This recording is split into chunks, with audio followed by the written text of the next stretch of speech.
It was the summer 1991 Consumer Electronics Show, and the stage was being set for the next big player in the video game arena. Literally. As event employees prepared the Los Angeles Convention Center, Sony executives finalized their statements for the upcoming show. For the past few years, Sony had been working closely with Nintendo, the market leader in video games, to develop a new console.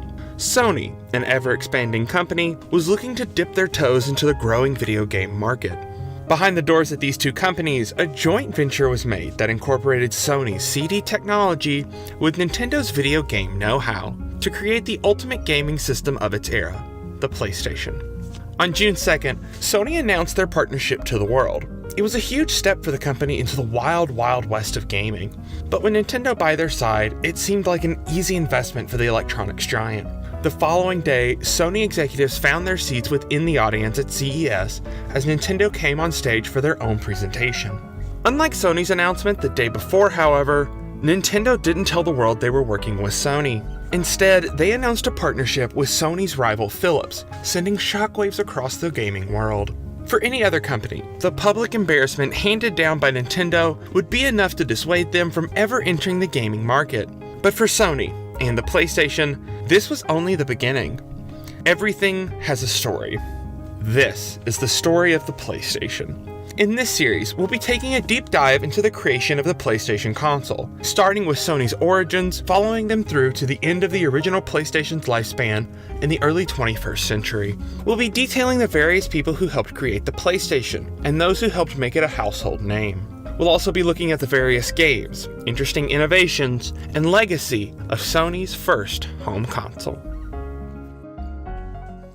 When you think of Sony as a brand, you probably imagine crisp televisions, high-end cameras, and of course, video games. But the company's origins come from much humbler beginnings. In 1947, Masaru Ibuka founded Tokyo Tsushin Kogyo, or TTK. The small electronics company was built during the post-war recovery period of Japan, when the United States military still maintained rule over the Japanese islands. Ibuka grew the company during these rebuilding years, and in 1955, TTK released their first transistor radio for commercial purchases. The radio became a huge hit and helped establish TTK as a global brand. By 1958, TTK changed their name from Tokyo Tsushin Kogyo to Sony to help appeal to a wider global market.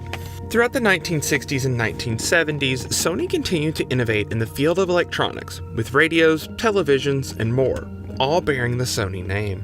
In 1979, Sony released one of their most recognizable pieces of technology, the Walkman. The sleek tape player became a must-have for music enthusiasts, and made Sony one of the most recognizable brands in electronics for the coming decade. 2 years after the Walkman, the world's first CD player, the Sony CDP-101, made its way to the market. The CD, created in partnership between Sony and their European rival Philips, revolutionized the entertainment and electronics world, and made Sony one of the wealthiest companies in all of Japan. By the end of the 1980s, Sony was reinvesting their profits with new acquisitions and entertainment. Sony purchased CBS Records in 1987 for $2 million, giving the company its own record label. 2 years later, in 1989, Sony purchased 49% of Columbia Pictures, after it was spun off as an independent company just a few years earlier. Sony purchased the remaining shares of the studio a few months later, making the company the majority stakeholders of the film studio.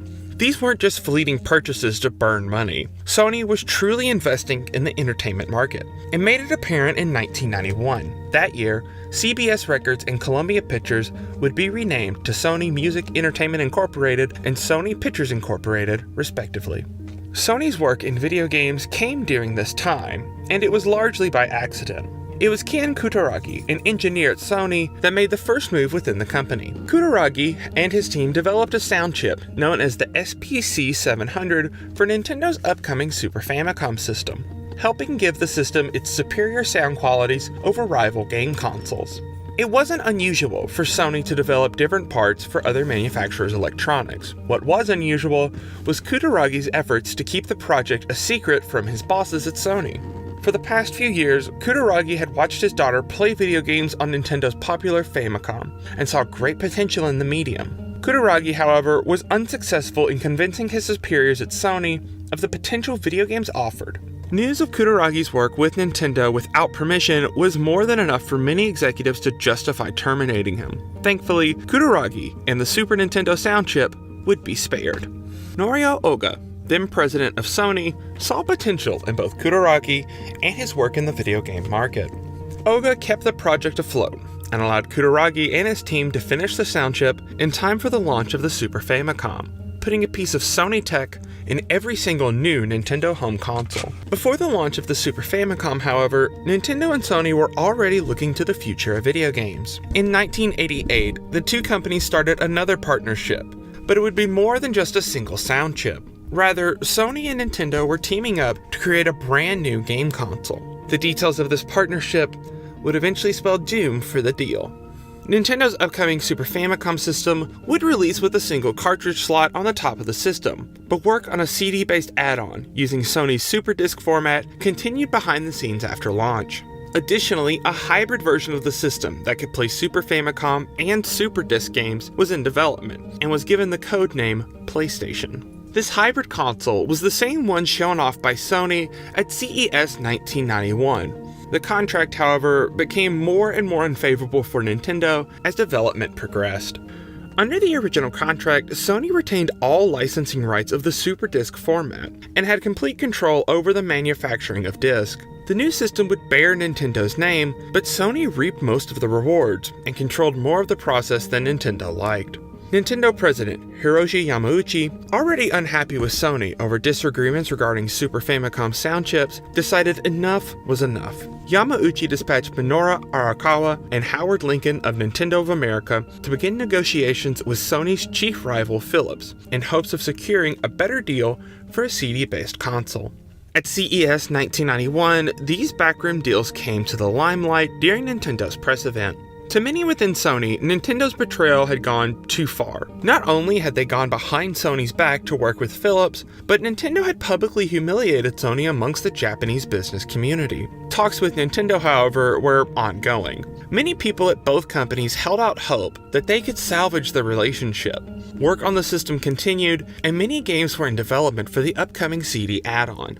Most of these would later be cancelled or shifted development to other systems. Sony even continued to create prototypes of the hybrid Nintendo PlayStation, with these prototypes becoming high-value collector's items in the years since. Sony also reached out to other companies during this time to try and strike a new deal regarding a game system. The most notable of these was Sega, who was already at battle against Nintendo with their Sega Genesis console. Sony's proposals never made it past Sega's board of directors, who shut down the offer, opting to keep their hardware development within Sega's own R&D teams.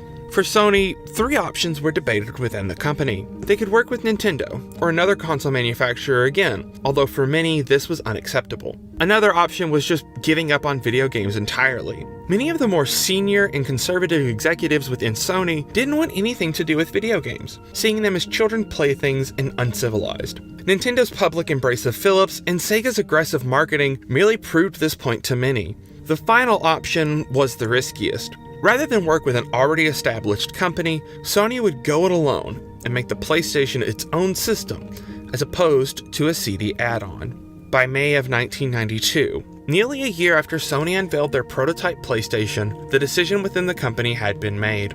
Sony ended all negotiations with various game partners. Like so many other companies in the mid-90s, Sony wanted their own piece of the gaming market. Sony now had its sights set firmly on releasing a game console all on their own. Just a month after Sony cut off negotiations with Nintendo, Ken Kutaragi and his team were waiting to present their vision for Sony's first game console.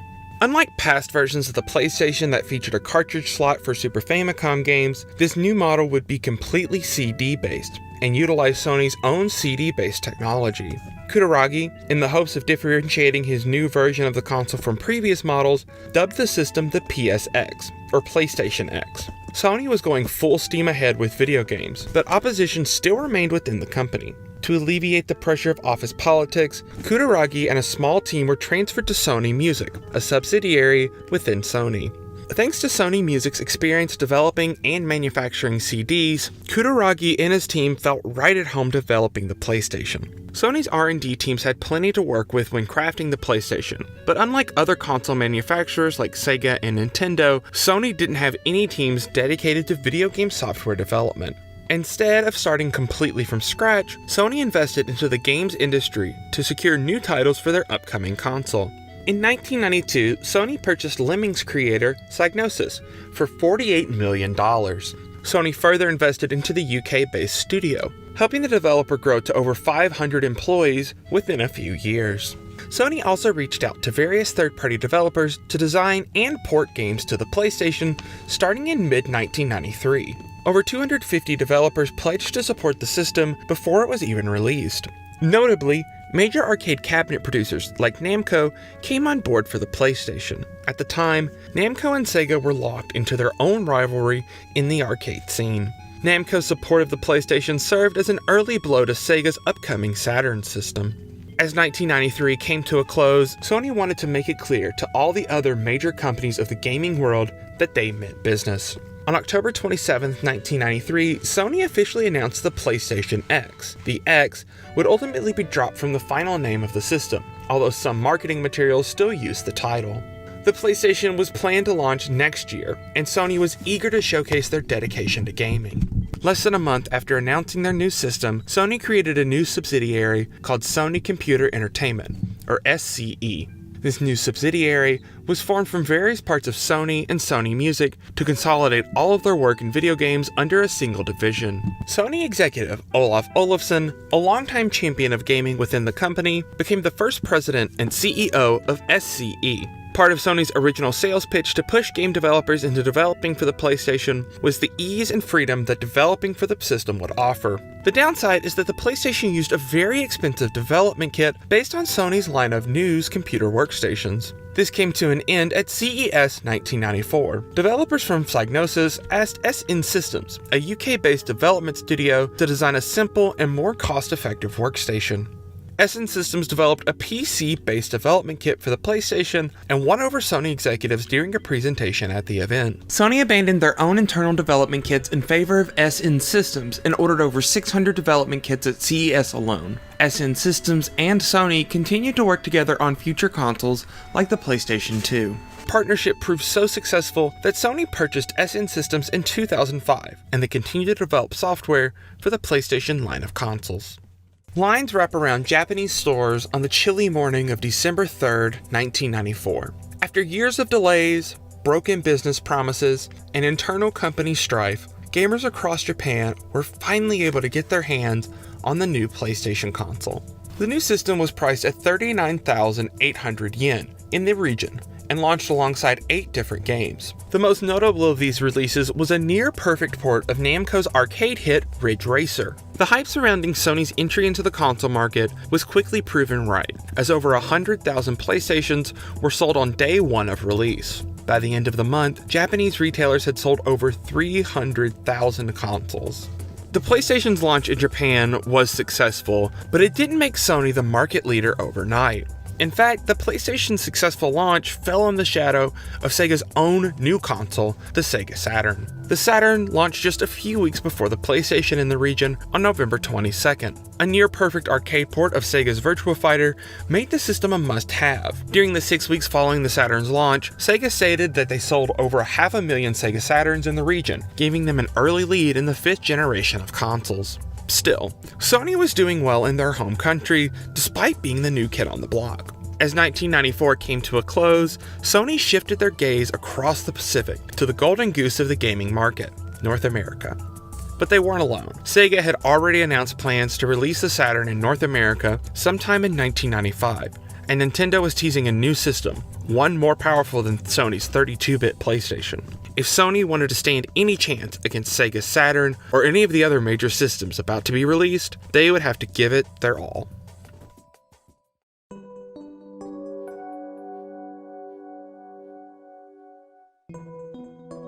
The first E3 was a history-defining event. For years, video games were showcased at the Consumer Electronics Show. It's at CES, where Nintendo and Sega duked it out in the early 1990s, and where plenty of other major players came to announce the latest in video games. By 1995, however, video games had grown to encompass more and more of CES every year, and it was time for gaming to get its own convention. From May 11th to May 13th, 1995, more than 50,000 people descended upon the Los Angeles Convention Center for the first Electronic Entertainment Expo. The event featured 15 different publishers, showcasing new titles for the 1995 and 1996 calendar year, but the most notable were the big three console manufacturers at the time: Sega, Nintendo, and Sony. Nintendo's showcase was surprisingly limited at the event. While Sony and Sega already had their new systems out in Japan, Nintendo was still working on their next console, then dubbed the Nintendo Ultra 64. In its place was the underwhelming Virtual Boy, that launched only a few months after the event. Sony was focused on making a big splash with the PlayStation, and brought out many of its top American executives to the event. Sony started their press conference with a look at the various products the company had created over the years, including the Walkman and the CD. The trailer lasted only a few minutes, and ended with a look at the PlayStation. It was Sony's way of telling the gaming world that they were ready to innovate in gaming as much as they had in other business sectors. Most of the event for Sony was presented by Olof Olofsson, President and CEO of Sony Computer Entertainment. Olofsson's presentation would be unrecognizable by modern standards, as the Icelandic businessman detailed Sony's business strategy for creating and marketing the PlayStation system. The presentation lasted less than 30 minutes, with most of the time discussing the monetary value for Sony getting into the video game market. Olofsson also made sure to point out Sony's other entertainment assets, and boldly stated that while Sony wasn't abandoning their roots of consumer electronics, the company as a whole was now focused on providing one thing: entertainment. As the presentation came to a close, Olofsson rattled off more details about the PlayStation, notably its superior hardware when compared to the 16-bit Super Nintendo and Sega Genesis. For the finale of Sony's presentation, Olofsson welcomed Steve Race to the stage. Race was a veteran of the games industry, having worked for Atari and Sega before joining Sony as president of the PlayStation Group in 1993. Race had 4 remarks prepared in advance of the presentation, but these would be discarded as he made his way up to the stage. Race walked up to the microphone and uttered the famous words that cemented the PlayStation as a market leader for a generation. $299. In the weeks before E3, Sega had announced that the North American version of the Sega Saturn would retail for $399, with a planned launch for September 1995. Not only had Sony beat them on pricing, but the PlayStation was set to launch in North America just 1 week later. Sony was no longer interested in playing with its video game competitors. They were ready to redefine the industry. The best news for the PlayStation, however, came the day after Sony's press conference. Sega went into E3 1995 with a bit of a chip on their shoulder. At the time, Sega of America was under the direction of Tom Klaczynski. Klaczynski joined Sega in 1990 and helped steer the fledgling Genesis into the most popular video game console in North America. Klaczynski was still beholden to Sega's board of directors in Japan, and in the run-up to E3, they had come to a bizarre decision. During Sega's E3 press conference, Klaczynski announced that the Sega Saturn, set to launch in only 4 months, was available at select retailers that very day. It was an unprecedented move by Sega. The early launch was meant to give Sega a leg up on Sony, much like they had done with Nintendo only a few years earlier. A 4-month head start might have helped Sega if they hadn't been so secretive with their plans. The Sega Saturn launched that day for $399 alongside 6 titles. Unfortunately, stock was short, and retailers left out of Sega's scheme were upset that they never received the latest Sega console. For many, this was the beginning of Sega's long fall from grace as one of gaming's biggest players. The rest of E3 was a hit for Sony. Their booths on the show floor attracted plenty of eager gamers who were ready to check out the latest in gaming. In one final twist of the knife, Sony invited pop superstar Michael Jackson to their booth, where the king of pop was seen checking out the PlayStation. It was another blow to Sega, who beforehand had worked with Michael Jackson on a Moonwalker game for the Genesis and on the music for Sonic the Hedgehog 3. The next 4 months flew by. The Saturn floundered in the summer sun during this time, as stock shortages and a lack of software continued to plague the system, with most third-party publishers sticking to their original release schedule for the Saturn. A 4-month head start would have been great, but only if you could actually keep up. Sony backed the PlayStation with a massive $40 million ad campaign in the lead up to its September launch. Thanks to the growing popularity of video games, TV commercials have become more and more common, and Sony was fully embracing them. A series of commercials with the tagline, "You are not red, E," and "Enos," or "Ready 9th of September," littered commercial breaks in advance of the system's release. These early commercials were primarily targeted at teenagers, as Sony hoped to steal one of Sega's key demographics. For North America, the long wait for the PlayStation finally came to an end on September 9, 1995. The PlayStation launched for $299 and came with a PlayStation console, a single controller, and all of the necessary hookups for the system. Like many other CD-based consoles of the day, the PlayStation could also be used as a CD player, a feature Sony boasted about when showcasing the PlayStation as a multimedia platform, as opposed to just a game console. Unlike other console manufacturers of the day, however, Sony opted not to include a game with the PlayStation, in part to keep costs down. A total of 10 titles were released for the PlayStation on day one. Namco's Ridge Racer was just as popular in North America as it was in Japan. New releases like Ubisoft's 2D platformer Rayman and a port of Midway's Mortal Kombat 3 added variety to the lineup. In North America, PlayStation games were released in tall, plastic cases, almost exactly like the ones that Sega used for the Sega CD and Sega Saturn in North America. This was in contrast to these smaller jewel cases used by both Sony and Sega in Japan. These oversized boxes wouldn't last for long, and in less than a year would be phased out entirely in favor of jewel cases. The PlayStation also launched with a handful of accessories, including standalone controllers, memory cards for saving data, and a system link cable for multiplayer titles. Sony's North American launch was a major success, with the PlayStation outselling the Saturn within 2 days in the region. Less than 3 weeks after launch in North America, the PlayStation was released in European markets on September 29, 1995. The European launch didn't feature as many titles as the North American launch, but the PlayStation's killer app, Ridge Racer, was available alongside Wipeout, a futuristic racing game developed by Sony-owned Psygnosis. For many Europeans, Wipeout would define the launch of the PlayStation, much like Ridge Racer had in other regions. The launch across Europe was a major success, especially in the United Kingdom, where Psygnosis was located. In the UK alone, Sony dedicated a total of £20 million to marketing the PlayStation. The marketing campaign paid off in spades, as the PlayStation outsold the Sega Saturn 3-1 in the country during the holiday 1995 shopping season. The last 3 months of 1995 were dominated by new releases on the PlayStation. Thanks to Sony's diligence, plenty of developers were lining up to release their games on the system. Alongside Ridge Racer, Namco published Air Combat, the first game in the popular Ace Combat series.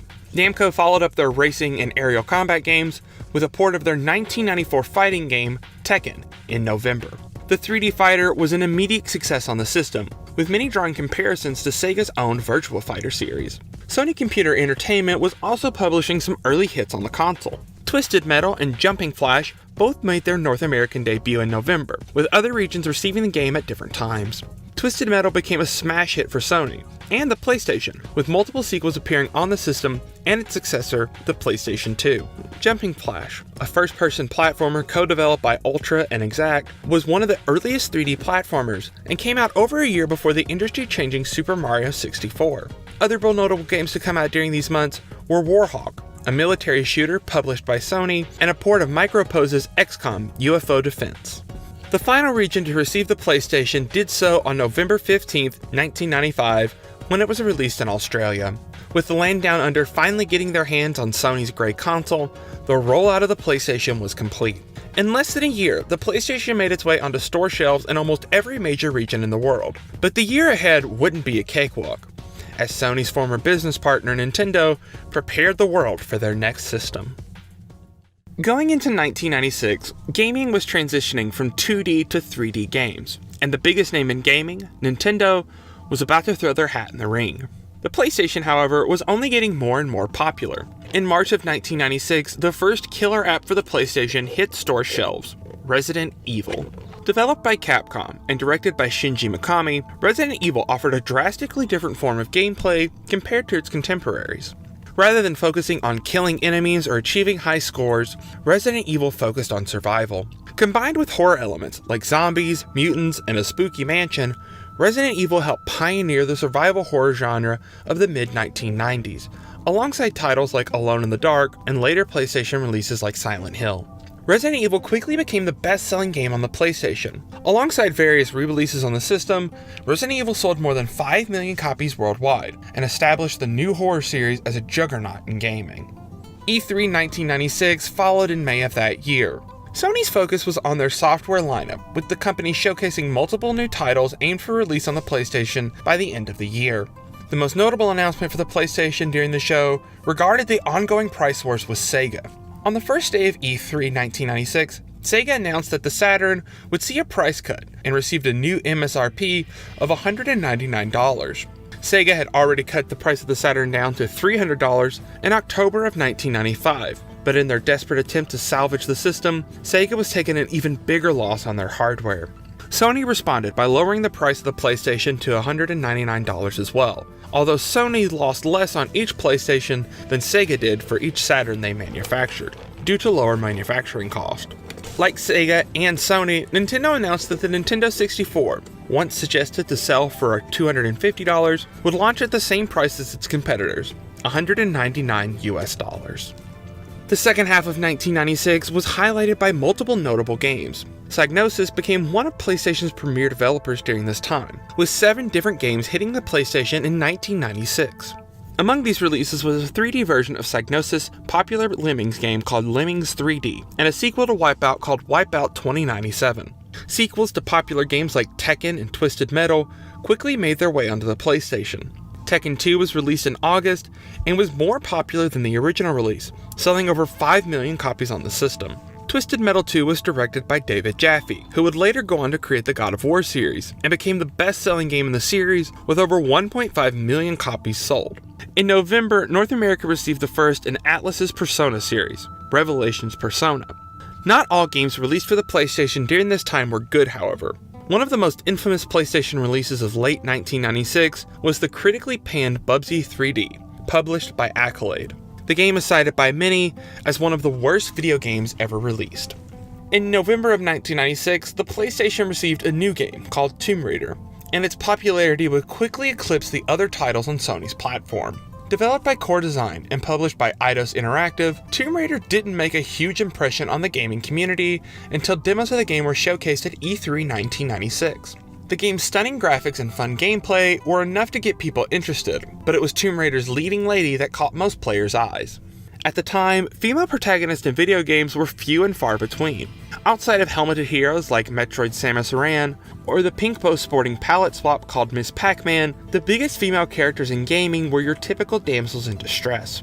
With Tomb Raider, players weren't just playing as an androgynous suit of armor or 7/8 of a yellow circle. They were playing as Lara Croft, a fully developed female character, whose own presentation sported a feminine and adventurous look. In the coming years, Lara Croft would become one of gaming's biggest names, and help push the first Tomb Raider title to be the 9th best-selling game on the PlayStation, with over 7 million copies sold worldwide. One game, however, would come to define the PlayStation in 1996. It was one of Sony's own titles, developed by a little-known game studio in Santa Monica, California. Founded as Jam Software in 1984, Naughty Dog spent the past decade primarily developing games for personal computers. After changing their name in 1991, Naughty Dog released their first console game, Rings of Power, in 1992. In 1994, Naughty Dog released Way of the Warrior for the 3DO, and it was published by Universal Interactive Studios. Alongside publishing the game, Universal also agreed to a 3-game contract with the developer and gave them space on their studio lot to expand. Naughty Dog co-founders Andy Gavin and Jason Rubin moved the small developer across the country to Los Angeles. Along the way, the two of them began creating concepts for what they would call Sonic's Ass Game, based on the idea that a 3D camera in a platformer would always be directed towards the characters behind. The concept came about as the two discussed the shifting of genres from 2D sprite-based gameplay to polygonal 3D gameplay. The two continued to redefine the concepts for their game as they traveled across the country. When they were settled into their new offices, they presented the idea to Mark Cerny, then vice president of Universal Interactive. Cerny liked the idea of the title and gave the go-ahead for Naughty Dog to begin development. Dissatisfied with the higher-end consoles on the market, Naughty Dog looked to Sony's upcoming PlayStation console to develop their platformer for. By the end of 1994, Naughty Dog had signed on to create games for the PlayStation, and they purchased a development kit from Sony to begin their work. The development team for the new title grew over 1995. The team looked to Sonic the Hedgehog as inspiration, as they used a cartoonish marsupial as the new game's mascot. Naughty Dog even created a demo reel of the game and presented it to Sony, who agreed to help publish the title. The project was given its final name in the lead-up of E3 1996, when the team finally landed on Crash Bandicoot. Internally, fights between Universal and Naughty Dog almost caused the game to be pulled from the show, but it still made its premiere at E3 1996. Crash Bandicoot was featured heavily during both Sony's press conference and on the showroom floor. When walking into Sony's section of the showroom, E3 attendees were greeted with a massive replica of the game's protagonist and demos of the game running on PlayStation hardware. Crash Bandicoot launched just a few months later on September 9, 1996, 1 year after the PlayStation's launch in North America. The title was met with strong critical and commercial success. Players loved the crisp graphics, fun gameplay, and wacky characters the game offered up. Like Jumping Flash before it, Crash Bandicoot helped pioneer the early 3D platformer genre, but more importantly, it gave Sony an icon. Crash Bandicoot would never reach the same heights of popularity as Nintendo's Mario or Sega's Sonic, but he was the closest thing Sony had to a mascot for North American audiences. The title would go on to be the 10th best-selling game on the PlayStation platform, with almost 7 million copies sold. As 1996 came to a close, Sony was doing well. A handful of major hits throughout the year had helped establish Sony and the PlayStation as legitimate players in the game industry. But that momentum would be stalled in the latter half of the year. On September 19, 1996, the sleeping giant of the games industry released one of the most powerful game consoles to date, the Nintendo 64. The holiday 1996 season was an all-out battle between Sony and Nintendo, as the two console manufacturers struggled to lay claim to the North American video game market. Like Sega before them, Sony was able to hold up against Nintendo, with the PlayStation and Nintendo 64 selling roughly the same amount of units during the holiday shopping season. But for Sony, they were just getting started. In the coming years, Sony wouldn't just establish itself as a major player in gaming. They would come to lead the pack.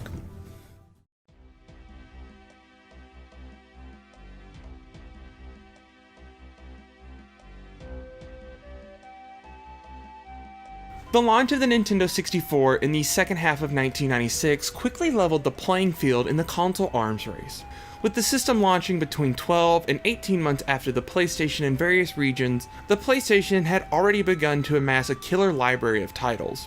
Nintendo's sparse lineup of 2 launch games in North America should have killed the system on arrival. Nintendo 64 games were still designed for cartridges, in an era where almost every major aspect of entertainment switched to CDs. Not only did this inflate the cost of manufacturing, increasing the retail pricing in return, but cartridges also held less memory than the cheaper CDs. The only upside to using cartridges were their faster load times. For anyone else, this would have been the end. The console would have hit the shelves and immediately been outdone in the highly volatile video game market, where hundreds upon hundreds of games greet you on the shelves of your local game stores. It would have been suicidal, had it not been for one of the launch games, Super Mario 64. Super Mario 64 was unlike anything seen at the time in gaming. 3D platformers weren't uncommon. In fact, there have been several mentioned in earlier parts. But all of these platformers became old news with the release of Super Mario 64. Fixed cameras, like those seen in Crash Bandicoot, just weren't as impressive as the free-range camera showcasing the wide, explorable worlds Nintendo had crafted. Just as Super Mario Bros. Had done before it on the NES, Super Mario 64 made Nintendo's new console a must-have. The struggle between Sony and Nintendo was bitter in the winter following the N64's launch. Nintendo tried to maintain their family-friendly image by showcasing Super Mario 64 and the wild reactions that players had when playing it. Sony, meanwhile, went on the offensive, using their new pseudo-mascot of Crash Bandicoot to openly taunt Nintendo of America in anticipation of his first outing. The results spoke for themselves, as quarterly and yearly earning calls from Sony and Nintendo detailed the steadily increasing number of consoles hitting the market. For Nintendo, they were off to a strong start. In less than a year, nearly 6 million Nintendo 64s made their way into gamers' hands. The PlayStation, however, was already on a completely different level. During that same time period, Sony sold nearly 20 million PlayStation systems, adding to the over 10 million units already on the market before the year began. Nintendo had a long way to go if they wanted to beat Sony, but by this point, the reality was surely setting in. In just a few years, The PlayStation had already sold more than half of the NES's lifetime sales, which at the time was Nintendo's most successful home console. It was clear that just like Sega before them, Sony was a completely different beast. 1997 started off strong for the PlayStation in North America. In January, Soul Blade, a 3D fighting game based around weapons, was released for the PlayStation in North America. It was developed by Namco and released in Japan as Soul Edge whenever it hit arcades in 1995. It saw a Japanese release on the PlayStation a year later in December of 1996. The game was a critical hit, with some gaming publications adding the title to their list of best PlayStation titles. There were other big fighting games hitting the system at the time as well. Street Fighter and Mortal Kombat received new titles on the PlayStation. A new fighting game developed by Square called Bushido Blade hit the PlayStation in September of 1997. It offered a unique take on the 3D fighting game genre, where one or two strikes marked the end of a round of combat. The biggest game from Sony in the first half of the year was Wild Arms, a Japanese role-playing game developed by Mediavision. Wild Arms spawned many sequels over the years, but the most notable achievement for the game came from simply being brought to international audiences.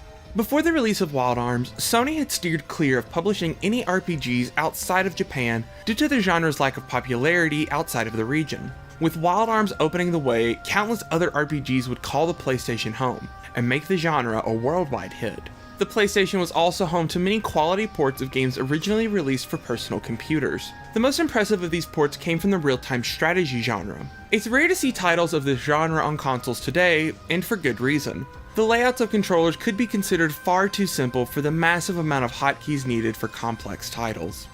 Still, many developers managed to pull it off. In February, Command & Conquer from Westwood Studios hit the PlayStation, although it wasn't the first console port of the title.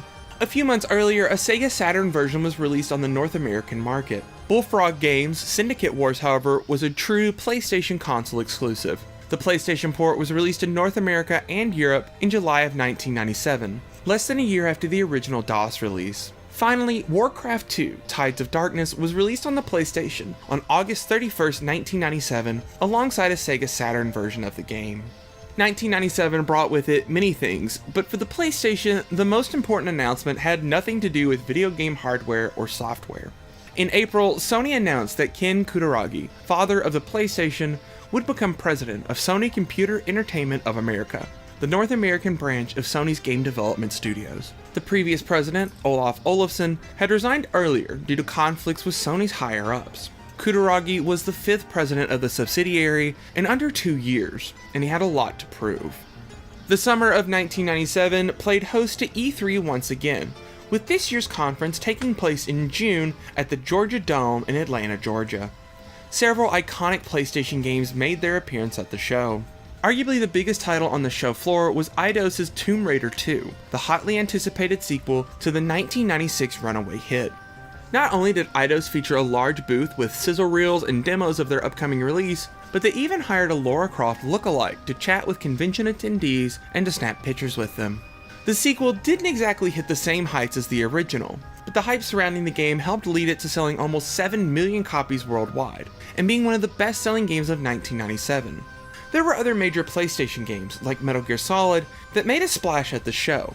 Sony didn't have any major announcements like they had in years past, but they did reveal a remodel of the PlayStation controller, known as the Dual Analog Controller. Sony's new controller didn't look radically different from the original controller, with the exception of one thing, or rather, two. Nintendo's tri-pronged Nintendo 64 controller featured a single analog stick, and made games like Super Mario 64 revolutionary. The dual analog packed 2 of these bad boys, and established the layout of PlayStation controllers for years to come. Several new video game franchises got their start on PlayStation during this time. Following E3 1997, many of these new series began coming to the console. In September, the highly anticipated Oddworld: Abe's Odyssey was released. Oddworld was praised upon release for its attention to detail, well-animated FMVs, and the game's sense of personality. The series only grew in popularity over the years as new entries were released, including a sequel on the PlayStation called Oddworld: Abe's Exodus that came out the following year. Dynasty Warriors also got its start at this time. Released at the end of June in North America, the series' iconic hack-and-slash gameplay had yet to be developed. In its place was a 3D fighting game, not unlike the previously mentioned Soul Blade. Namco's Air Combat also saw a sequel in late July, with the revised name of Ace Combat 2. The light gun shooter Time Crisis was released on the PlayStation in October, bringing another Namco arcade hit exclusively to the PlayStation. From Software's Armored Core series also started at this time, with the first entry being released in North America in October. Outside of Japan, Sony published the title. All of these series saw continued sequels on the PlayStation, PlayStation 2, and other consoles, with some franchises still receiving new installments. The fall was home to many notable games on the PlayStation, but a handful stood out from the rest. In November, Parappa the Rapper, an early game in the rhythm game genre, hit the PlayStation. The title was published by Sony and given plenty of marketing support after the company saw similar success with properties like Crash Bandicoot. Speaking of Crash, a sequel to the original game came out at the end of October, a little over 13 months after the first game's release. Titled Crash Bandicoot 2: Cortez Strikes Back, Crash was more popular in his second outing than his first. Critical praise, a major marketing campaign, and word of mouth quickly made Crash 2 the must-have PlayStation game in holiday 1997. The title sold an impressive 7.5 million copies, making it the 7th best-selling game on the PlayStation, and bringing an end to Sony's impressive year. When Nintendo first entered North America with the NES in 1985, they did so with strong barriers in place to both control and protect the fledgling North American video game market. Caps on the number of games published, strict guidelines regarding religious and adult content, and exclusivity contracts made Nintendo's publishing rules only become more difficult to deal with as the market grew. Sega had managed to chip away at Nintendo's ironclad lineup of software, with major publishers putting their games on the Genesis and Super Nintendo without fear of retribution from the Big N. However, some companies and franchises remained loyal to Nintendo, and kept many of their exclusives on Nintendo platforms. By 1997, even these once stalwart supporters couldn't escape the allure of the PlayStation. Capcom was one of the first to bite, opting to move their successful Mega Man franchise to the PlayStation after several entries across the NES, Super Nintendo, and Game Boy. Mega Man wasn't always a Nintendo exclusive, but the PlayStation became the new home for the mainline series of games. After a late release in Japan at the end of 1996, Mega Man 8 was released in North America and PAL regions in early 1997. Even the Mega Man X series, at this point exclusive to the Super Nintendo, saw its fourth entry released exclusively on the PlayStation. Mega Man wouldn't see a Nintendo 64 outing until 4 years later with Mega Man 64, a port of the PlayStation title Mega Man Legends. Another major Japanese series to make the jump to the PlayStation was Castlevania, although it wasn't quite the same as past entries. Early games in the series had focused on linear levels in and around the legendary Count Dracula's castle. The first entry on the PlayStation, subtitled Symphony of the Night, opted to open up its level design, taking design elements from Nintendo's Legend of Zelda series to make a Castlevania title. Games that followed this style of play as Symphony of the Night were later dubbed Metroidvanias, and the Castlevania subseries saw multiple releases throughout the 2000s on Nintendo's handhelds. One company held out for Nintendo until the bitter end.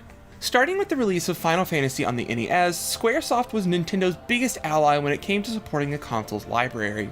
The developer had grown considerably during the Super Nintendo years, producing major hits for Nintendo's 16-bit console.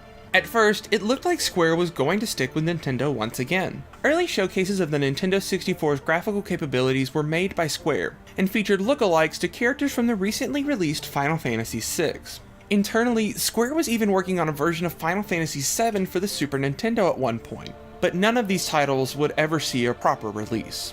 Nintendo's decision to stick to cartridges on the Nintendo 64 was the death of the system before it even launched, and the technical limitations offered by cartridges were too much for a company on the cutting edge to deal with. It was clear to Square that to continue making their games as they deemed fit, they needed a new ally to work with, and Sony saw the perfect opportunity. Final Fantasy, and Square as a whole, were about to become one of the best assets Sony could ever ask for. On January 31st, 1997, Final Fantasy VII was released exclusively on the PlayStation in Japan. A North American version came in September of that year, with Europe getting the game in November. Outside of Japan, Final Fantasy VII title was met with some confusion. In Japan, 6 titles had already been released in the region, but North America had only received 3 titles in the series, the 1st, 4th, and 6th. In Europe, this title was even more confusing, as it was the first game in the series to make its way into European game consoles. This change in naming was adopted worldwide, and previously Japanese exclusive titles were released internationally in the coming years, the first of which would come to the PlayStation. Final Fantasy VII was an absolute phenomenon at the time of release. Outside of Japan, Sony handled publishing duties for the title and began a massive marketing campaign following the game's release. The generous publishing deal between Sony and Square made it irresistible for Square to say no to Sony's offer, which earned Square a pretty hefty payday in return. The lead up to the game's launch was marked by a massive advertising blitz, with over $20 million being spent to promote the game in North America alone. Commercials for the title even appeared during breaks on primetime and late-night television, with Sony marketing the title directly to adults, a rarity within the game's industry during the time. This massive marketing campaign not only helped Final Fantasy become a household name for gamers, but it made Japanese role-playing games a major genre outside of their home country. In the end, it all paid off. Almost overnight, Final Fantasy VII wasn't just the latest killer app for the PlayStation, it was the killer app for the system. The journey spanned 3 discs, recounting the tales of Cloud, Aeris, and the villainous Sephiroth, and set a new standard for video game storytelling. Final Fantasy VII went on to sell more than 10 million copies on the original PlayStation, becoming the second best-selling game on the platform. Its success launched the PlayStation into an entirely different level of popularity, and made Final Fantasy one of the biggest names in gaming to this day. 1997 proved to be a monumental year for the PlayStation, with more great games than ever before. The rise of the PlayStation across the world marked a new era for Sony, and with it, an end to the era primarily focused on consumer electronics. Going forward, Sony was a company devoted to entertainment, and symbolically this all came to a head at the end of the year. On December 19, 1997, Masaru Ibuka, the founder of Sony, passed away at the age of 89.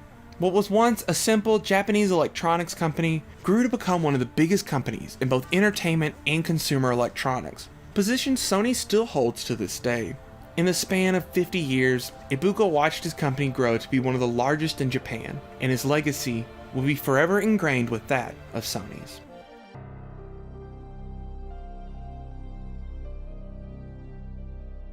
"1998 got off to a strong start for the PlayStation within a few weeks of celebrating the new year. At the end of January, 2 major titles hit the PlayStation. The first was Final Fantasy Tactics by Square. Square published the title in Japan themselves, but enlisted Sony to publish the game in North America following the success of Final Fantasy VII. Tactics was the first of 4 titles released in the SRPG spin-off series, with follow-ups coming to the Game Boy Advance and Nintendo DS. A full remake of the title, known as Final Fantasy Tactics: War of the Lions, was released for the PSP in 2007. The second big title for January was a follow-up to Capcom's 1996 hit Resident Evil, simply titled Resident Evil 2. For the sequel, Shinji Mikami stepped down as director, taking on the role of producer instead. Replacing him was Hideki Kamiya, known today for directing titles like Okami and Bayonetta, as well as his penchant for blocking people on Twitter. Development started within a month following the original game's release, but a complete restart was made around 2/3 of the way through development to give the game a more cinematic tone. In the end, the changes were well worth it. Resident Evil 2 was a critical success and outperformed the original in sales by nearly 1 million units.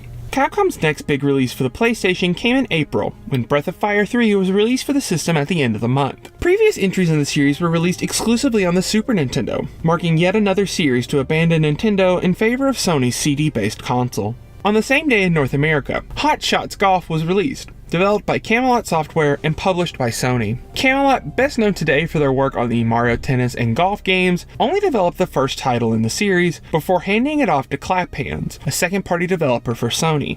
Outside of North America, the game and series are known as Everybody's Golf. Later releases in the series use this name globally. The biggest release for the PlayStation in April was the third entry in Namco's arcade fighter, Tekken. Tekken 3 was the final entry of the fighting game series to be released on the PlayStation, but it left its mark. Strong critical reception and word of mouth helped the game climb the sales charts. Over 8 million copies of the game were sold on the PlayStation, landing it at number 5 on the list of best-selling PlayStation titles.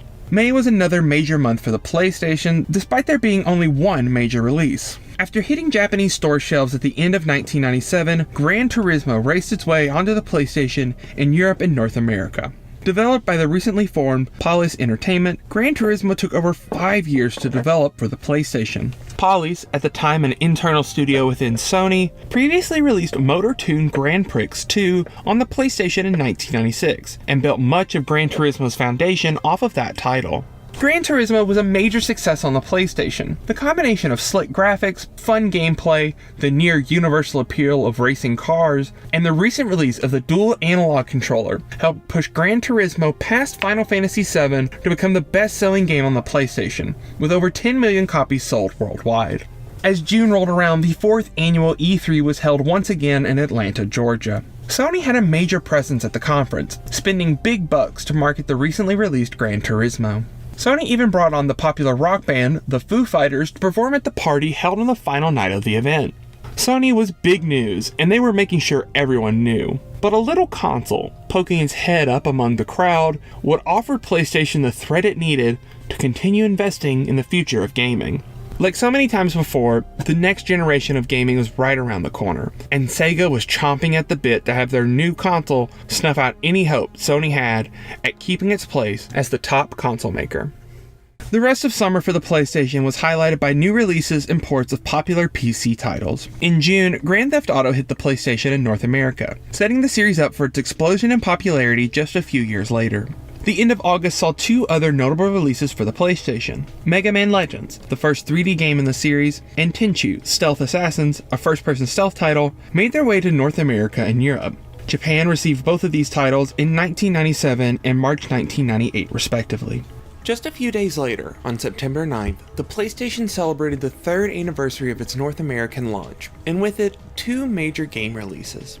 Parasite Eve, a horror-inspired action RPG developed and published by Square, was the first option for many gamers. Parasite Eve was notable for being Square's first M-rated game, and helped the company establish a brand beyond typical fantasy RPGs that the company had become known for in the NES and Super Nintendo eras. Spyro the Dragon was released on the same day to massive critical and commercial success. First revealed at E3 1998, Spyro was another joint venture between Sony and Universal Media after the two companies found great success with Naughty Dog's Crash Bandicoot 1 and 2. The title was marketed towards younger gamers, in part to help Sony combat Nintendo's lineup of titles. Spyro, like Crash before him, was loved by PlayStation fans. The game sold nearly 5 million copies on the PlayStation, and began the successful Spyro franchise of video games. October was a month filled to the brim with iconic releases. On October 20th, Square's Xenogears was released. The RPG epic wasn't a big seller, but its spiritual successors Xenosaga and Xenoblade Chronicles found greater success. The next day, Sony released Medieval, a 3D action game developed by Sony Computer Entertainment Cambridge. Sony funded further efforts to turn Medieval into a series like Spyro and Crash, but these efforts failed to produce similar results. The latest game in the series, for the PlayStation 4, is a remake of the original title, and it came out in 2019. On the same day as Medieval, the biggest PlayStation game of 1998 was released. Published by Konami with famed video game developer Hideo Kojima in the director's chair, Metal Gear Solid became an overnight success on the PlayStation. The cinematic storytelling, impressive visuals, and simple yet refined gameplay helped the game sell over 7 million copies on the system. The game's protagonist, Solid Snake, became an instant PlayStation icon, and the series became an integral part of the PlayStation branding. It wasn't until the 2014 release of Metal Gear Solid 5 Ground Zeroes that a Metal Gear game would launch on another platform other than PlayStation. On that day, it was released on the Xbox 360 and Xbox One, as well as the PlayStation 3 and PlayStation 4. It was only 10 days later before another trio of releases lit up store shelves. On October 31st, Twisted Metal 3, Crash Bandicoot 3 Warped, and Brave Fencer Musashi, a new property developed and published by Square, hit the PlayStation. Less than a month later, Lara Croft made her annual appearance on the PlayStation with the release of Tomb Raider 3 on November 20th. The holiday season was fast approaching, but Sony still had one last release for the PlayStation. On November 27th, the DualShock controller was released. Like the dual analog controller before it, the DualShock featured the standard PlayStation button layout and 2 analog sticks. However, hidden underneath the iconic design of the DualShock laid one of the best rumble features seen in gaming to date. The DualShock's release was only further enhanced when Ape Escape was released the following month. The game featured impressive rumble features and required a dual analog controller to play, offering up a new and unique experience at the time that could only be played on PlayStation. As the year came to a close, Sony was still riding high thanks to the large library of new releases hitting the system. 1998 featured a ton of heavy-hitting games on rival platforms, including Pokemon Red and Blue and The Legend of Zelda Ocarina of Time from Nintendo, and Half-Life from Valve, alongside several other big PC games. While the system held its own footing, 1999 would be a different beast. The PlayStation was entering its 5th year on the market, and new, more powerful hardware was just around the corner. The beginning of 1999 was uncharacteristically slow for PlayStation releases. February provided 2 new games for North Americans to get their hands on. The first was Siphon Filter, a third-person stealth shooter developed by Edic, better known today as Sony Bend Studio. Siphon Filter was a bigger success than Edic's previous efforts on the PlayStation, Bubsy 3D. The game was published by Sony and became its own series, with 2 sequels being released on the PlayStation and several titles released on the PlayStation 2 and PSP. Just a few days later, horror fans were treated to another new release from Konami, Silent Hill. Development on the game began in the months following Resident Evil's success, as Konami was trying to broaden the appeal of their games for Western audiences. Silent Hill was another horror game success story, with more than 2 million copies of the game being sold. A trio of sequels were developed for the PlayStation 2, with additional games and spin-offs being made throughout the 2000s, turning Silent Hill into one of Konami's most beloved franchises. In the spring, Sony released their results from the fiscal year 1998 and revealed a startling number. In the past 12 or so months, Sony sold more than 20 million PlayStations, putting the system's lifetime sales at over 50 million. They were in reach of stealing Nintendo's crown as the most popular home console of all time. The fall of 1999 was another major season for the PlayStation. The Legacy of Kain: Soul Reaver, developed by Crystal Dynamics, marked an end to the summer gaming drought when it was released on August 17th. A follow-up to Blood Omen, developed by Silicon Knights, Soul Reaver was made by Crystal Dynamics, who would steer the series going forward.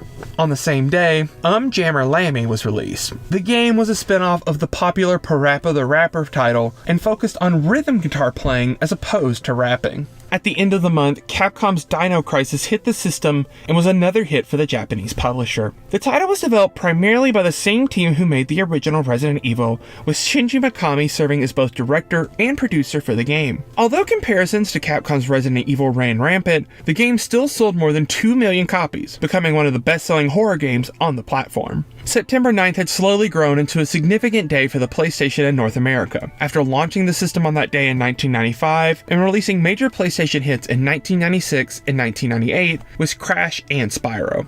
For September 9th, 1999, however, arguably the most anticipated PlayStation game yet was released. Final Fantasy VIII, the follow-up to the 1997 international hit, was a massive success upon launch. Critical reception for the sequel wasn't as strong, with many pointing out flaws in the game's story and complicated card combat system. But hungry PlayStation fans couldn't get enough. Final Fantasy VIII sold more than 8.5 million copies worldwide, becoming the 4th best-selling PlayStation game in history. Later that month, Tony Hawk's Pro Skater was released for the PlayStation, albeit not exclusively. The game rode the skateboarding hype of the late 90s and early 2000s to sell more than 3.5 million copies on the PlayStation alone. Tony Hawk's skating titles became a mainstay on PlayStation consoles for the next few years, before the series was ultimately shelved by publisher Activision. In October, 3 titles featuring racing landed on the PlayStation. For the 4th year in a row, Naughty Dog released a new Crash Bandicoot title, although this entry was a kart racing spin-off, as opposed to Crash's first 3 platforming adventures. The title also fulfilled Naughty Dog's contract with Universal, who, over the years, Naughty Dog had grown to dislike. In the coming years, Naughty Dog continued developing PlayStation games, with the developer being purchased by Sony in 2001 and made into a full first-party studio. Grand Theft Auto 2 splashed onto the PlayStation just a few days later, offering up more criminally inspired chaos for PlayStation fans. On October 31st, 1 year after the last entry in the series, Twisted Metal 4 was released on the PlayStation. The most talked about release of fall 1999, however, didn't feature vehicular combat, spooky settings, or a skateboard. Instead, players picked up an M1 Garand and traveled to Western Europe, nearly 60 years in the past. Medal of Honor stormed onto the PlayStation on Halloween Day and became a big hit. Developed by DreamWorks Interactive and published by Electronic Arts, Medal of Honor was one of the first games to tell the tale of World War II through the still young first-person shooter genre. The title sold more than 1 million copies on the PlayStation and laid the groundwork for the explosion of popular World War II games released in the early 2000s. November offered up big sequels to already established PlayStation classics. Spyro 2: Ripto's Rage was released on November 2nd in North America, with the European launch coming in a few days. The third entry in the Resident Evil series, known as Resident Evil 3 Nemesis, was released on November 11th. And the fourth entry of the Tomb Raider series, known as Tomb Raider: The Last Revelation, was released on November 22nd. Although by this point, gamers and critics were starting to grow tired of the archaeologist's yearly ROMs. The year was capped off with the release of Gran Turismo 2. The sequel to the PlayStation's best-selling title improved upon the original in almost every way possible. New cars, tracks, and more impressive graphics made Gran Turismo 2 almost as big a hit as the original game. Bugs and glitches present in the original release ultimately held the game back, with Sony replacing some copies of the game after launch with an updated version. Still, Gran Turismo 2 sold over 9 million copies on the PlayStation, making it the third best-selling game on the system. For the PlayStation, the end was rapidly approaching. December marked the 5th anniversary of the PlayStation's release in Japan, and the 32-bit system was past its prime. At E3, the PlayStation's lack of power was seen all over the conference. Sega was touting their new Dreamcast console, which was coming out on September 9, 1999 in North America, bringing with it the start of a new generation of systems. Nintendo was already getting the ball rolling as well, when they announced they were developing a new console under the codename Dolphin. Even PC software giant Microsoft was looking to jump into the games industry, potentially rivaling Sony's buying power. For PlayStation fans, it might have seemed like the end of a blissful ride as a new generation of consoles reared its head.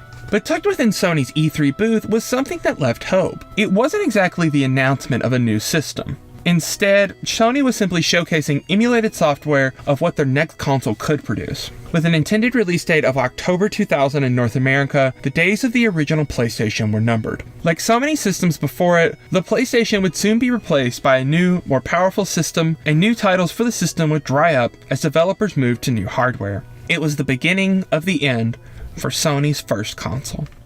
I wanted to share a nostalgic story regarding the PlayStation like I've done in so many videos before. However, I didn't grow up with the PlayStation, and I have few memories associated with it. Instead, I asked my friend, Drunk Metroid, to share his thoughts on the PlayStation. Enjoy. The PlayStation 1 is the first real next-gen experience that I can remember having. I spent my early childhood mostly playing old SNES games, and mostly Nintendo titles at that. Mario, Zelda, Metroid, these were the only kinds of games there were and that I needed as far as I was concerned. But the PS1 is where most of my strongest childhood gaming memories lie. The almost overwhelming sound of the PS1 boot-up screen, followed by the trailing PS1 logo, was immediately seared into the minds of an entire generation of players. It was a console of many firsts for me, such as experiencing my first 3D games, my first exposure to more mature games, and the introduction to so many new series and so much more. It's responsible for conjuring my love of RPGs with titles like the iconic Final Fantasy VII and the cult classic Legend of Dragoon. Final Fantasy VII's presentation blew me away. The FMVs, battle visuals, and music were unlike anything I could have imagined coming off a SNES. Parasite Eve's impressive graphics and grotesque FMVs like the rat transformation sequence left a permanent impression on my mind of a more grown-up side of video games that I didn't know was there. Demo discs are another thing that I remember fondly when reflecting on the PS1. The unbelievably greater exposure I had to games through demo discs and was invaluable in expanding my idea of just how different and how many kinds of games there were. Medieval, Tony Hawk's Pro Skater, Tomb Raider, and Metal Gear Solid were all classic games I first discovered through demo discs. The aforementioned Legend of Dragoon I also found out about through a demo disc and had no choice afterwards but to worry my parents until I got a copy. It went on to become and still remains one of my favorite games today and cemented JRPGs as a core area of my taste in games. While I did play and enjoy the Nintendo 64 as well, and had tons of good times with it, sorry Sega fans, no Saturn for me, the PS1 just signals such a widening in my overall gaming perspective with a perfect storm of technical advancement, greater exposure, and improved accessibility all before the internet age. That's what makes it sit at the top as one of my favorite platforms and to me, one of the most important. Weird texture wobbling and broken Z-axis and all. The dawn of a new millennium shined bright in the early months of 2000. The PlayStation was by and far the current leader in the console race, with the console still selling tens of millions of units each year. The end of the 1990s showed that Sony couldn't rest on their laurels, however. Sega, after failing to find the same level of success with the Saturn that their previous systems attained, opted to discontinue the console in 1998. This made room for Sega's new console, the Dreamcast, which came to Japanese markets in the second half of 1998. At the time, the Dreamcast was the most powerful gaming console on the market, and the difference between PlayStation and Dreamcast games was apparent. A successor to the PlayStation launched in 2000, simply called the PlayStation 2. The system launched in March of 2000 in Japan. The PlayStation, a project developers at Sony had been working on for over a decade, was coming to an end. Not only did the PlayStation 2 have better hardware, allowing for new experiences in video games, but the system was also backwards compatible with all PlayStation titles. This came as both a blessing and a curse for the original PlayStation. On the one hand, new software for the console still trickled out, especially in areas outside of Japan that wouldn't get the PlayStation 2 until the fall.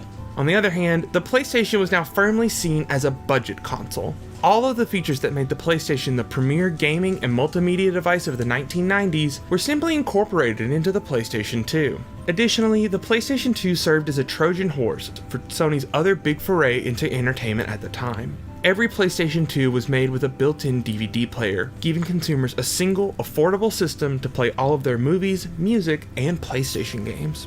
The PlayStation 2's launch in Japan didn't slow down the steady releases coming to the PlayStation. In February, Fear Effect released on the PlayStation, although PAL customers didn't see the game until August. This beefy adventure game came on 4 discs and was one of the first uses of cell shading in video games. The title was a modest success for publisher Eidos, and a follow-up, called Fear Effect 2 Retro Helix, hit the PlayStation roughly a year later.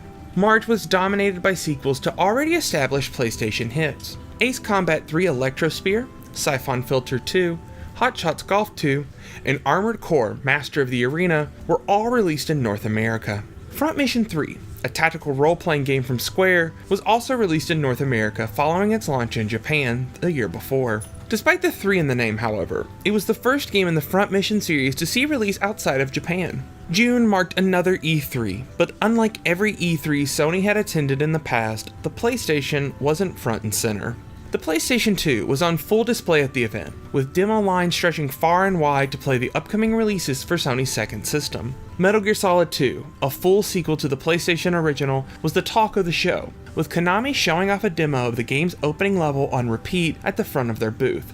The level of detail showcased in the game's trailer wowed gamers across the board. The next generation was truly here.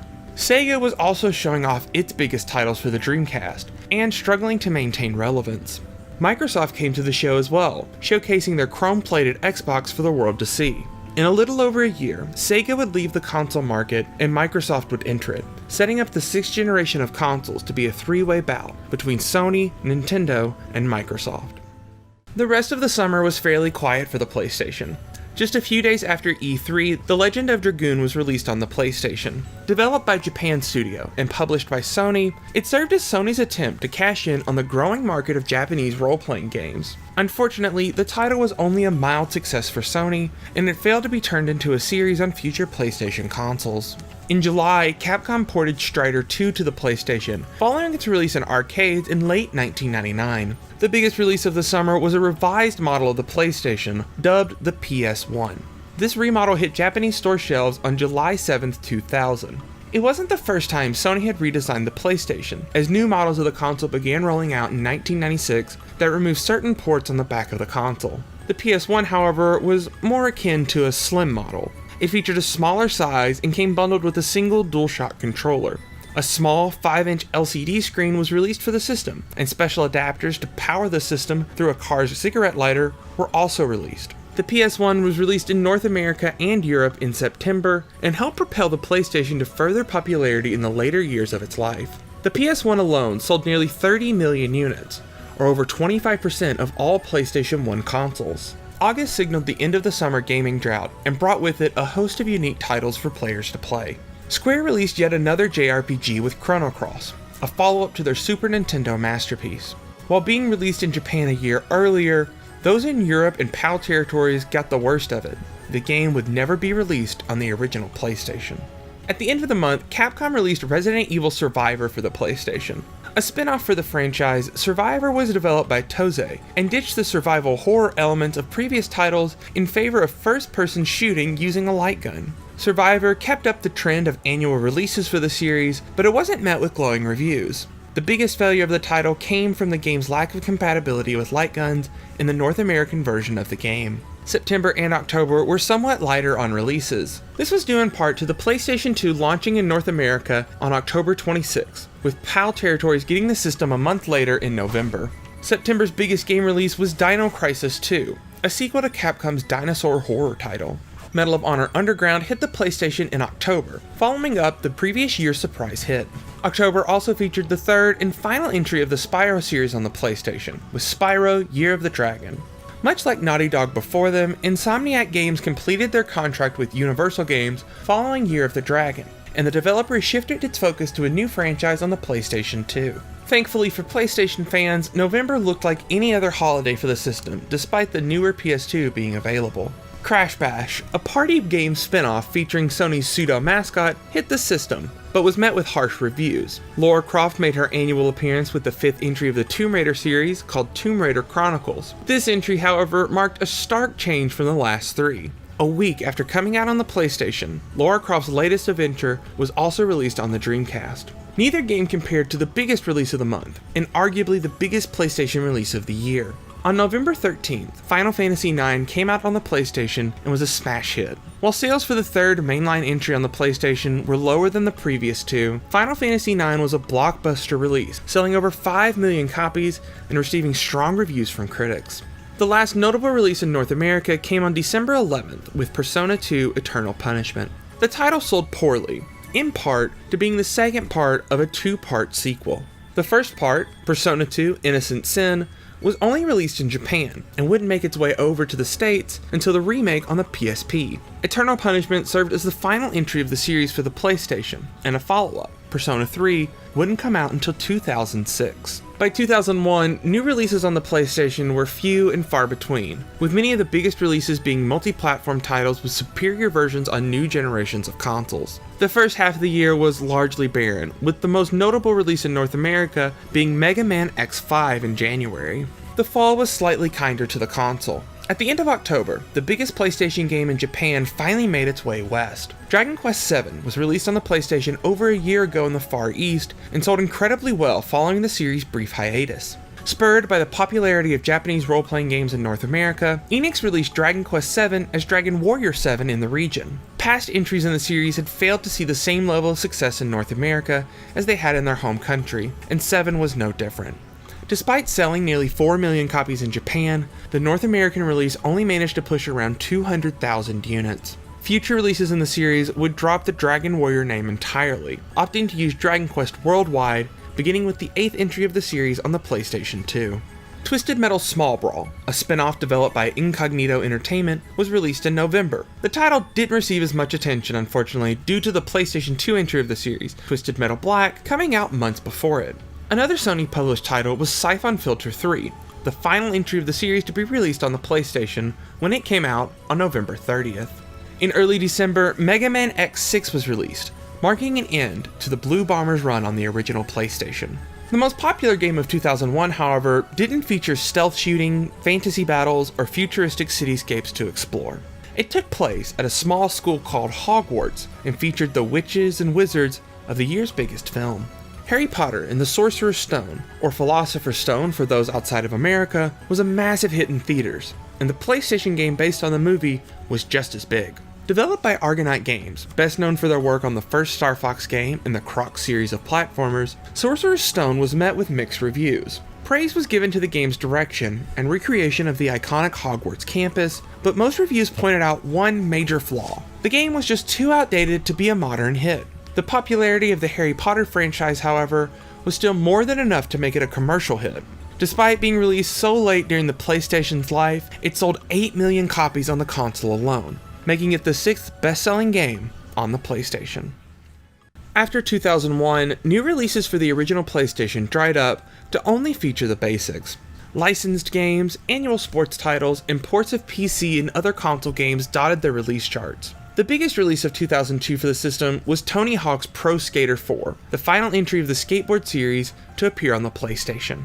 2003 was even more scant. The only notable release in North America at this time was Final Fantasy Origins, a compilation pack of Final Fantasy 1 and 2. Based on the Wonder Swan remakes, the compilation was released in Japan the year before and hit European and American store shelves in the spring. The compilation was notable for being the first release of Final Fantasy II in North America and the first time either Final Fantasy game was released in Europe. Despite the popularity of the Final Fantasy brand, however, Origins just couldn't compete with the large range of new games on newer platforms. But if you're interested in owning your own copy of the game, you can still purchase new versions directly from the Square Enix store. At the time of this video's recording, you can purchase both it and a greatest hits copy of Final Fantasy IX for only $15.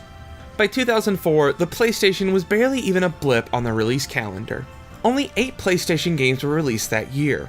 The last of these titles, FIFA 2005, was released on October 12th. It was the final PlayStation game released in North America. Across the seas, PlayStation lasted a little longer. The final European game was Moorhuhn X, a German shoot-'em-up based on a popular freeware PC game. It was released on July 20th, 2005. Japan lasted the longest, as consoles tend to do in the region. The last game released in the region was Strider Hero, a port of the original arcade Strider for the PlayStation. However, this release was simply a standalone version of the game that was originally included as a bonus of the PlayStation port of Strider 2. It was released on October 24th, 2006, nearly 12 years after the PlayStation launched in Japan. A few months earlier, on March 23rd, 2006, Sony announced that production of both software and hardware of the original PlayStation would cease, bringing into the console less than a year from the launch of the PlayStation 2's successor, the PlayStation 3. Across all regions, the PlayStation boasted one of the largest libraries of any console at the time it was discontinued. Almost 8,000 unique games were released for the system, with total software sales nearing 1 billion units. In comparison, the disc-based Sega Saturn saw a little over 1,000 unique releases, and the Nintendo 64, hampered by its use of cartridges, saw less than 400. A total of nearly 103 million PlayStation consoles were sold between 1994 and 2006. At the time, the PlayStation was the first home console to cross the 100 million units sold mark, achieving the distinction in 2004.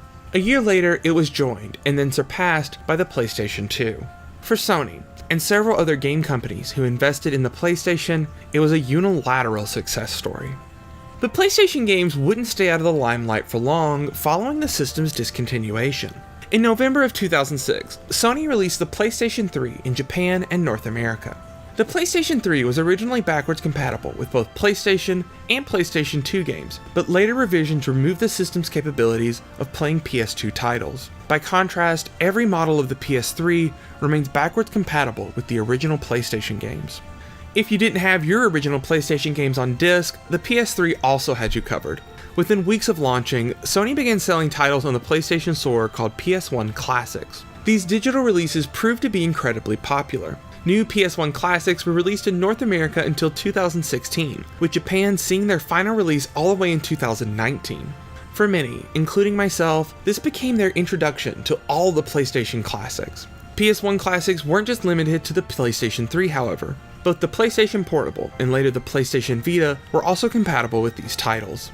In 2018, Sony attempted to capitalize on the growing market of mini consoles with the release of the PlayStation Classic. Following in Nintendo's footsteps, Sony released a miniature version of the PlayStation with 20 games pre-installed on the system. The PlayStation Classic featured some major hits, like Metal Gear Solid and Final Fantasy VII, but missed many others. Upon release, the mini console was met with a mixed reception. Criticisms were lobbied at the unit for a number of reasons. The high price point and underwhelming game selection turned away many casual consumers, while the PlayStation Classic use of PAL versions of the game that run at a lower frame rate, and the inclusion of the original PlayStation controller as opposed to the improved DualShock kept hardcore gamers and collectors away from the system. It was swiftly discounted and discontinued by retailers. In 2021, it looked like the PlayStation story was finally going to come to an end. In a statement to gamers, Sony announced that the PlayStation Store would no longer be compatible with the PlayStation 3, PSP, or PlayStation Vita later that year, ending one of the only ways to legally purchase copies of PlayStation games. Industry and fan outcry over the discontinuation of the service prompted Sony to reverse course. The PlayStation Store on both the PlayStation 3 and PlayStation Vita are still intact as of now, offering up a bountiful library of classics for anyone to purchase, download, and play. The PSP, on the other hand, saw its PlayStation Store use discontinued in July of 2021.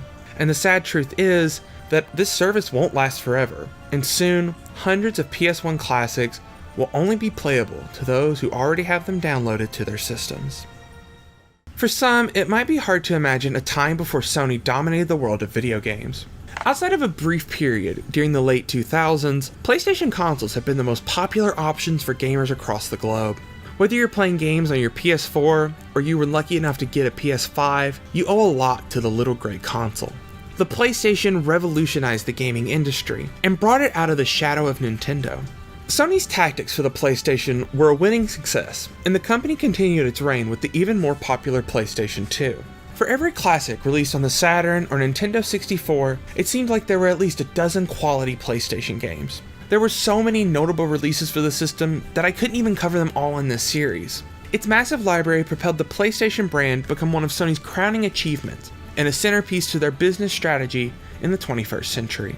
The PlayStation was also the birthplace to so many classic games and franchises. Crash Bandicoot, Spyro, Tomb Raider, Metal Gear Solid, Silent Hill, Resident Evil, the list goes on and on. Simply asking someone to name their favorite PlayStation game can be difficult due to the sheer quantity of quality titles on the system. The only real star from Sony to come out of the PlayStation era was Ken Kutaragi, who is now known as the father of the PlayStation. Kutaragi continued his work at Sony, helping develop the PlayStation 2. In 2003, Kutaragi accepted a promotion, becoming COO and vice chairman of Sony. He retired from the company in 2007, but stayed on as honorary chairman. Other key figures of the PlayStation's early success left Sony during the early days of the system, which opened up new opportunities for new generations of leaders in the gaming world. But the biggest thing the PlayStation did was open up the world of video games to so many more people. The tens of millions of PlayStation consoles sitting in entertainment centers or on carpeted floors created a new generation of gamers, one that has grown up to create their own games across modern platforms. It was a system like no other before it, and it will be fondly remembered by gaming enthusiasts for years to come. Thanks for watching. I hope you enjoyed the story of the PlayStation. If you enjoyed the video, be sure to leave a like and share this video on your favorite social media sites. In the comments, let me know your thoughts on the original PlayStation. Did you have one back in the day, and what were your favorite games for the system? Be sure to subscribe to catch the next video as soon as it releases. And, as always, thank you so much for watching.